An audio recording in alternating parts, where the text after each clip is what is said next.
Assalamualaikum warahmatullahi wabarakatuh.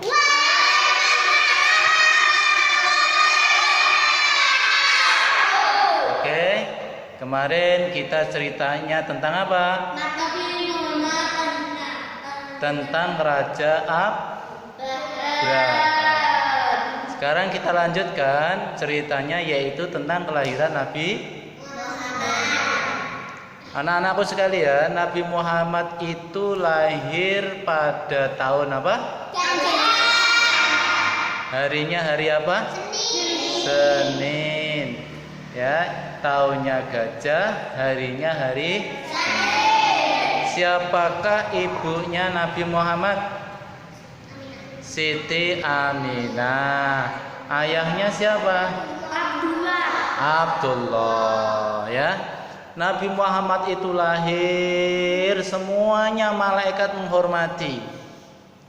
Makhluk yang ada di bumi dan ada di langit semuanya ikut menghormati akan kelahiran seorang nabi yang terakhir, namanya Nabi Muhammad. Ketika Nabi Muhammad kecil, dia diasuh oleh pamannya, namanya Abdul, iya, sama pamannya. Nah, di samping dengan pamannya ini adalah seorang saudagar, pedagang. Jadi pamannya itu pedagang. Nah, Nabi Muhammad dulu waktu masih kecil itu sering ikut pamannya berdagang, Sekarang saya tanya ini, adakah ayahnya atau ibunya yang sedang berjualan? Iya, berjualan itu salah satu pekerjaan sunnah Nabi. Oke, letakkan jarinya. Anak-anakku, Nabi Muhammad kecil ini ketika masih kecil sudah nampak sikap baiknya. Sikap baik, perilakunya baik, tutur katanya bagus, tidak pernah ngenyek orang. Ya, ngenyek itu mengece. Tahu ngece? Ya, misal ada temennya ganteng tapi dibilang jelek. Padahal sama-sama manusia.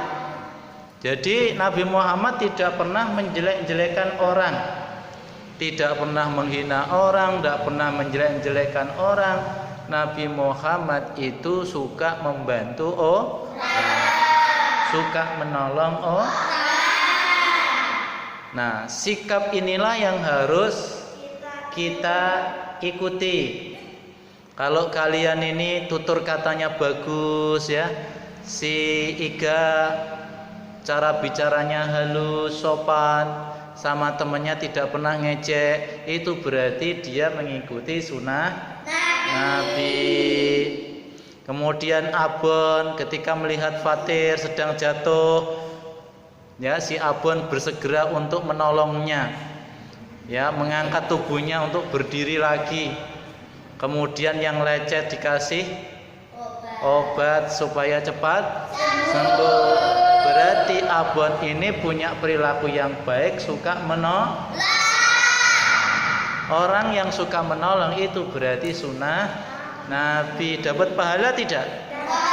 Dapat pahala. Kemudian ada lagi, mungkin ada orang tua bawa tongkat, karena kalau dia berjalan menggunakan kakinya, khawatirnya dia jatuh. Ketika mau menyeberang jalan raya, ada sepeda motor, si Surya bersegera mungkin untuk membantu si kakek tersebut menyeberang jalan.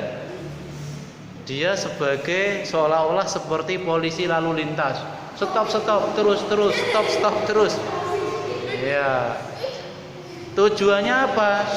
Surya tujuannya adalah menolong untuk menyeberangkan kakek yang pakai tongkat ketika mau menyeberang jalan.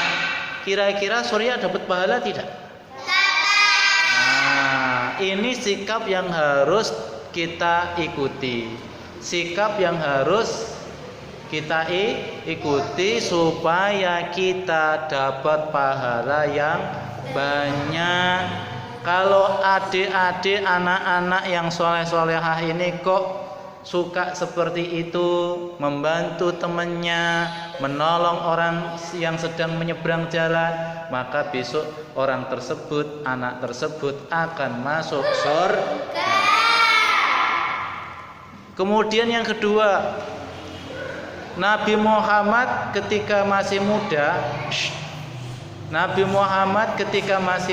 nanti yang bercerita sendiri tak suruh maju, suruh cerita sendiri. Siapa tuh namanya? Iva. Siapa namanya? Syifa. Nanti tak suruh maju, gantiin Pak Muhsin, suruh bercerita. Caca.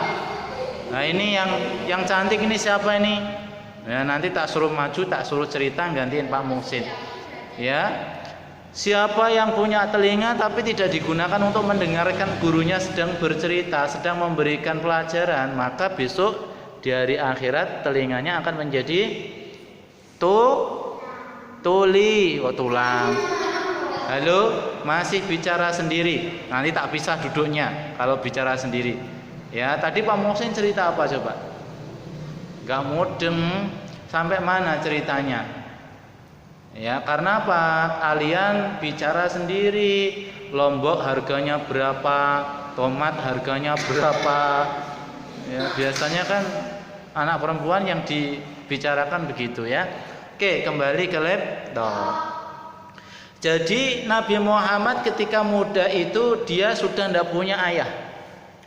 Di dalam kandungan ayahnya meninggal dunia, ketika lahir dia sudah tidak punya ayah, ayahnya meninggal dunia.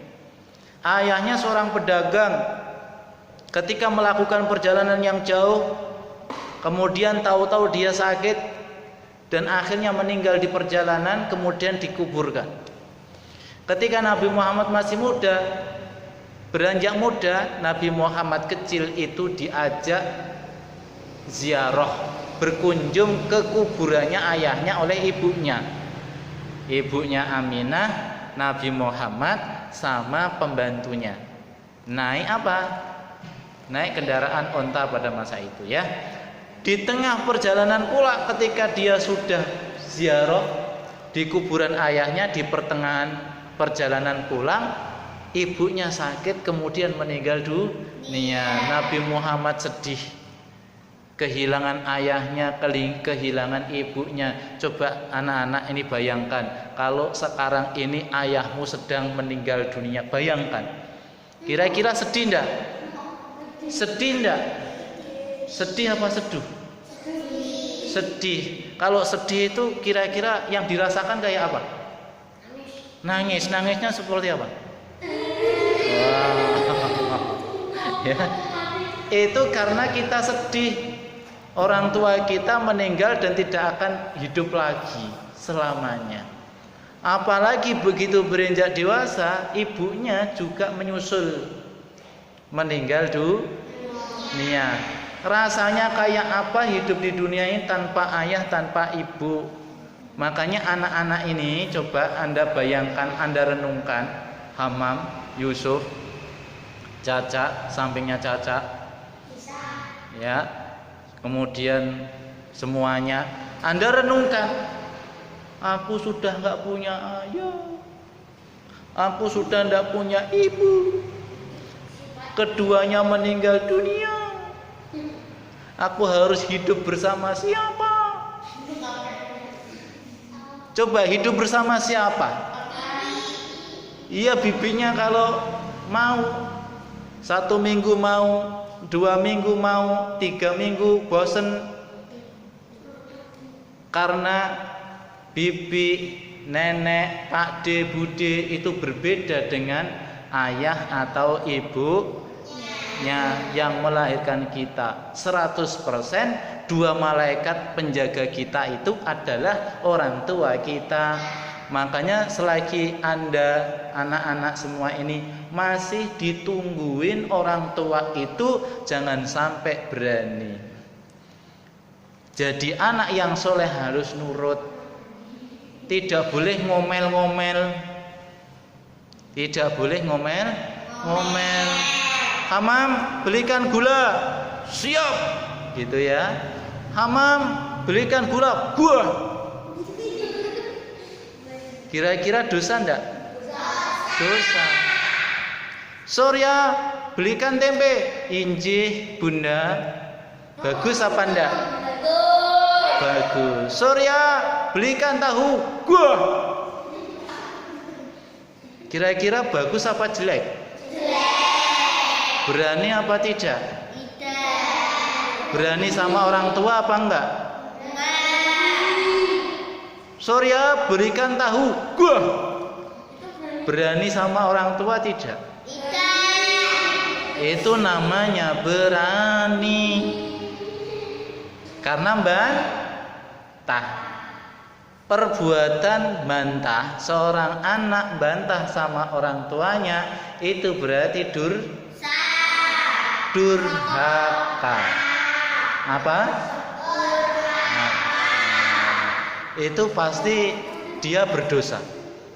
Kenapa? Karena membantah sama orang tua yang telah melahirkan dia, membesarkannya dia, memberi uang, memberi makan, memberi minum, nukokke pakaian, kerudung, baju, jilbab, peci, celana, sarung, semua dicukupi oleh orang tuanya. Kayak begini kok dia durhaka, maka dosa. Dosa. Apa yang dikatakan, apa yang diperintahkan oleh kedua orang tua kita itu, ya kita harus patuh. Kalau kita ingin meniru Nabi Muhammad kecil nggak pernah bantah sama orang tuanya, nggak pernah bantah sama pamannya. Ketika pamannya berjualan, dia bantu. Sehingga Nabi Muhammad besar itu dia menjadi sukses, menjadi saudagar yang sangat kaya raya. Sangat kaya raya karena apa? Dia jujur, tak pernah berbohong sama orang lain. Nah sekarang ente ini pernah nggak berbohong sama temannya? Pernah nggak? Jangan pernah menunjuk orang lain, tapi tunjuklah diri kita sendiri. Pernahkah kita ini berbohong sama orang lain? Enggak. Yakin? Masa? Swear? Sambar gledek? Gosong. Ya? Yuk kembali ke lab. Nah, maka jadilah seperti Nabi Muhammad ketika masih kecil dan ketika Nabi Muhammad beranjak muda. Dia tidak pernah bohong, tidak pernah menyalahkan orang lain, tidak pernah menjelek-jelekan orang lain. Dia adalah manusia jujur. Barang siapa yang jujur, maka hidupnya akan makmur. Barang siapa yang selalu bersungguh-sungguh dalam kehidupannya, pasti Allah akan memberikan kesuksesan di dalam kehidupan di dunia. Ning donyane enak, besok di hari kiamatnya dia masuk surga. Anak-anak pengen nggak seperti itu? Pengen. Di dunianya pengen kayak apa? Bingung. Besok di akhiratnya pengen masuk surga. Amin Allahumma amin. Oke. Assalamualaikum warahmatullahi wabarakatuh.